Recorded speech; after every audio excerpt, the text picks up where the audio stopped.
سلام دوستان، آمادیم یک چکر تفریح بعد از مریضی ها و خستگی ها. جای شما خالی دیگه، هوام کم کم گرم شده میره، خدا را شکر. چند روز پیش از ایران آمدم، بسیار هوا گرم بود اینجا دیگه، خدا را شکر از مریضیم بهتر شدم.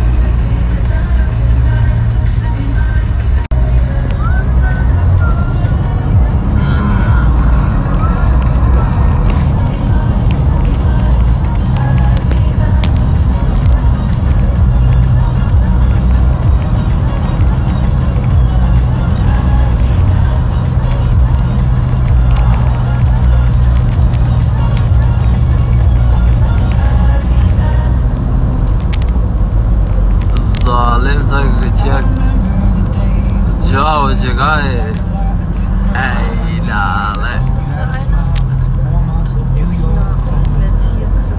یا دست این سپرمارکت